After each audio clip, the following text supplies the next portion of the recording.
Good evening, ladies and gentlemen. My name is Robert Conrad. You know, it's been said that a great orchestra is more than the sum of its parts. I'm afraid that no one better exemplifies this than one of the players that we're going to recognize tonight.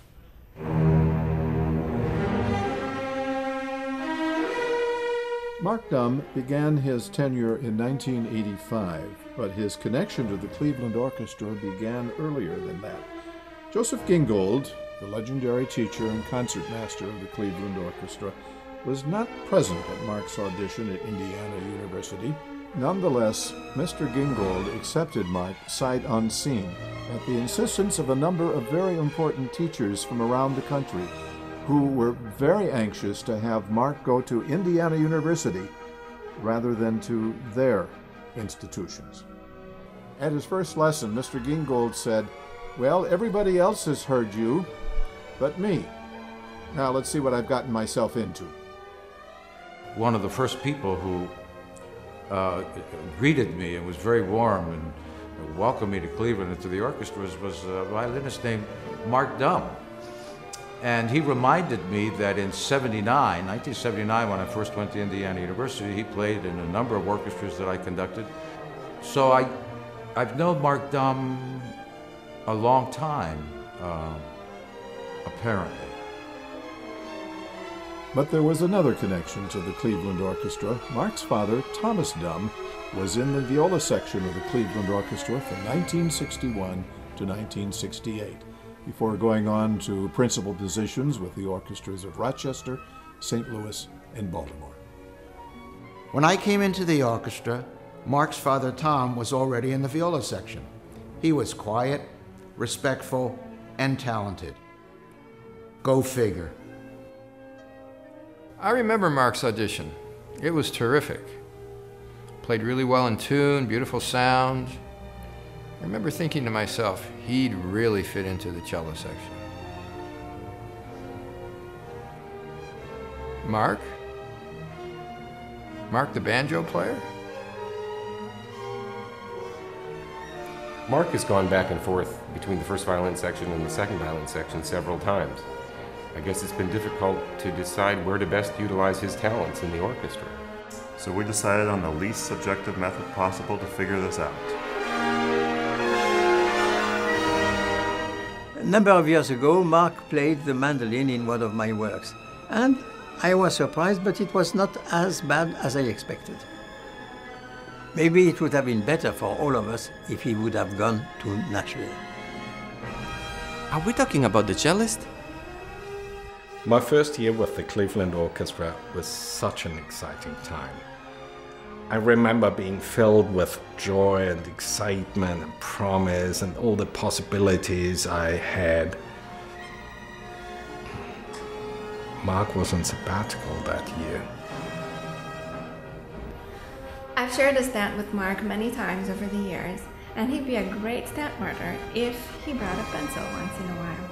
Mark would be a great stand partner if only he'd use the pencil. He keeps forgetting when he has the music. He keeps making second violin entrances. He turns the pages so late. Once in a while, a breath mint would be nice. This is the violinist we're talking about, right? He never remembers to put his mute on or to take it off. The last concert we played together ended with the mute on, and if nobody said anything about it, the mute is probably still on. Usually, I just take Mark's mute off for him. He doesn't seem to mind. Actually, he doesn't seem to notice.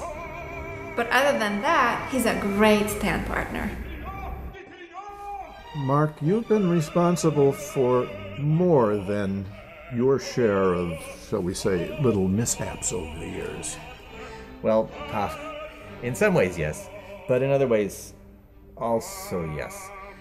But I think that's what playing in a really fine orchestra is all about. If no one was willing to go the extra mile and do a little bit more, then where would we be? Mr. Dumm is one of our best customers. And he's a really nice guy. He told me he'd play at my wedding in exchange for 8 dozen donuts. But is it true that you once went to the wrong concert hall for a performance? Bob, that's really ancient history, don't you think? I don't think we need to talk about that right now. I'll take that as a yes.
Besides, Bob, going to the wrong concert hall is something that can happen to anyone. I'm sure everyone does it at some point in their career. Have I ever gone to the wrong what? No. Ah, we are talking about the violinist. Let's talk about the solo performance you gave with the orchestra in 2001. Yes, I'd love to. That was an incomparable honor and the highlight, absolutely, of my musical career. But the thing is, even at this point, I really have no idea how I became so fortunate as to have that opportunity. I remember when Yahya Ling first approached me to have Mr. Dumm play the Saint-Saëns concerto. I mean, I really thought it was the cello concerto, and I said yes. I didn't realize that it was the violin concerto till the night of the concert and I saw the program. Actually, I'm very proud of the critical acclaim that performance received. The Plain Dealer said that I was a major talent with flawless technique and a calm temperament. Well, actually, that was referring to Frank Peter Zimmermann. What? Yes, he played the evening after you. The Plain Dealer reviewed both concerts in one article. Well, they also said I played with the fearless abandon of a high-wire artist and the timing of a witty humorist. No, I'm afraid that was also Mr. Zimmermann. I have the article right here. Well, what did it say about me? Well, Mark Dumm performed the Saint-Saëns Concerto No. 3. Period. That's it? I'm afraid so. Well, I guess I'm going to have to make some adjustments to my press material. What? My publicity packet. I think that would be best. Maybe add a few dots. Well, I'm not sure that's completely above board, but let's talk about your special relationships within the orchestra.